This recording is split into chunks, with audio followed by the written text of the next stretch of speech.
अस्सलाम वालेकुम class one. उम्मीद है सब बच्चे खैरियत से होंगे। क्लास वन, आज हम अपना तहारत व पाकीज़गी का अगला टॉपिक पढ़ने जा रहे हैं, जो कि है नमाज। सबसे पहले हमने तहारत व पाकीज़गी के बारे में पढ़ा, फिर हमने वज़ू और नमाज का ताल्लुक़ पढ़ा। तो आज हमने पढ़ना है नमाज।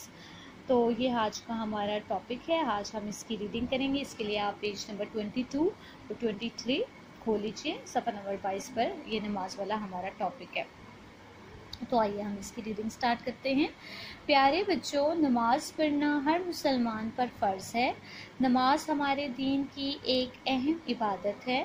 क़यामत के दिन सबसे पहले नमाज के बारे में पूछा जाएगा। नमाज पढ़ने से अल्लाह ताला खुश होता है। नमाज में हम अल्लाह ताला से बहुत करीब हो जाते हैं, इसीलिए नमाज दिल लगाकर पढ़नी चाहिए। नमाज हमें अच्छा इंसान बनाती है और बहुत सी बुराइयों से रोकती है। हम नमाज पढ़ते वक्त खाना काबा की तरफ मुँह करते हैं, जिसे किबला कहते हैं। नमाजें कई किस्म की होती हैं, मसलन फ़र्ज़, वाजिब, वितर, सुन्नत और नफल नमाजें। अल्लाह ताला ने मुसलमानों पर दिन भर में 5 वक्त की नमाजें फ़र्ज़ की हैं, जिन्हें फजर, ज़ोहर, असर, मगरिब और इशा की नमाज कहा जाता है। फजर की नमाज सुबह सवेरे सूरज निकलने से पहले, ज़ोहर की नमाज दोपहर के बाद, असर की नमाज सपहर, मगरिब की नमाज शाम और इशा की नमाज रात को पढ़ी जाती है। नमाज पढ़ने के लिए नमाजी का बदन और कपड़े पाक होने चाहिए और पाक जगह पर नमाज पढ़नी चाहिए। जमात के साथ मस्जिद में नमाज पढ़ने से ज़्यादा सवाब मिलता है। बच्चों, नमाज पढ़ने से वक्त की पाबंदी की आदत पड़ती है। नमाज आहिस्ता, वक्त पर और आराम से पढ़नी चाहिए और उसे पढ़ने में सुस्ती और कायली नहीं करनी चाहिए। नमाज पढ़ते हुए इधर उधर देखने से नमाज ख़राब हो जाती है। जमात के साथ और मस्जिद में नमाज पढ़ने से ज़्यादा सवाब मिलता है। मस्जिद अल्लाह ताला का घर है, लिहाजा वहाँ जाकर खेलना, कूदना और शोर नहीं मचाना चाहिए, बल्कि बड़ों के साथ अदब से बैठना और नमाज पढ़नी चाहिए। नमाज पढ़ने से अल्लाह ताला खुश होता है और हमारा जिस्म बहुत सी बीमारियों से बचा रहता है। तो ये थी हमारी नमाज की रीडिंग। अब देखिए, इसमें हमें नमाज के बारे में बताया गया है। पहली बात ये बताई जा रही है कि नमाज पढ़ना हर मुसलमान पर फ़र्ज़ है।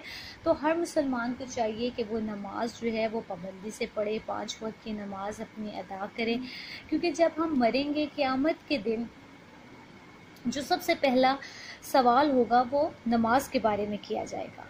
जब हम नमाज़ पढ़ते हैं तो अल्लाह ताला हमसे खुश होते हैं और हम अल्लाह के बहुत करीब हो जाते हैं। जब हम नमाज़ पढ़ते हैं तो नमाज हमें बुराई से रोकती है, बुरी बातों से रोकती है, हमें अच्छे काम की तरफ वो लेकर आती है।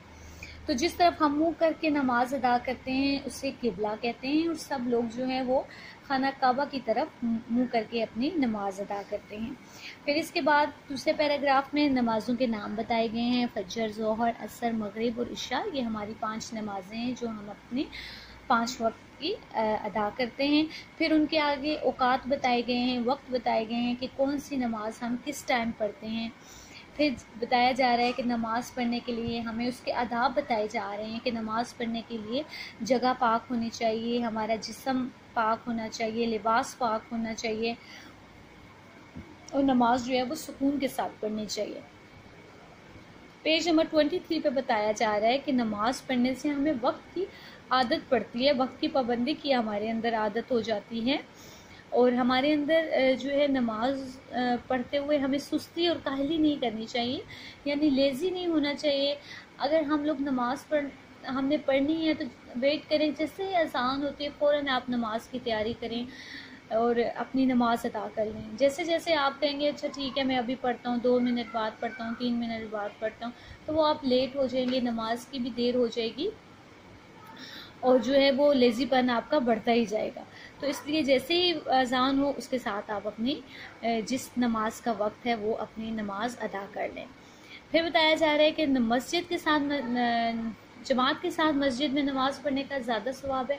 جو مرد حضرات ہوتے ہیں وہ مسجد میں جماعت کے ساتھ نماز ادا کرتے ہیں، تو کیونکہ اس کا ثواب جو ہے وہ بہت زیادہ ہوتا ہے۔ مسجد اللہ تعالیٰ کا گھر ہے، وہاں جا کر کھیل کود نہیں کرنا چاہیے، شور و غل نہیں کرنا چاہیے، دنیاوی باتیں نہیں کرنی چاہیے، مسجد کو صاف ستھرا رکھنا چاہیے۔ یہ جو مسجد کے احترام ہیں ہمیں ان کا خیال رکھنا چاہیے، کیونکہ مسجد جو ہے وہ اللہ تعالیٰ کا گھر ہے، ہمیں اس کی صفائی کا خیال رکھنا چاہیے، اس کا احترام کرنا چاہیے۔ تو مسجد ایسی جگہ نہیں ہے کہ آپ وہاں پر کہکے لگائیں، کھیل کود کریں، دنیاوی باتیں کریں۔ وہاں پر جا کر آپ نماز پڑھیں اور جو ہے تلاوت قرآن پاک کریں، اور جو ہے باقی جو اگر آپ کوئی اور نفل وغیرہ پڑھنا چاہتے ہیں تو وہ پڑھیں۔ تو آج کا ہمارا یہی ٹاپک تھا نماز کا، جو کہ مکمل ہو گیا۔ تو سب بچوں نے اس کی اچھے سے ریڈنگ کرنی ہے، اس کو سمجھنا ہے، اس کو پڑھنا ہے، تو پھر انشاءاللہ پرسوں ہم اس کے مشقی کام کریں گے۔ تو آج کا آپ کا یہی کام ہے۔ اللہ حافظ۔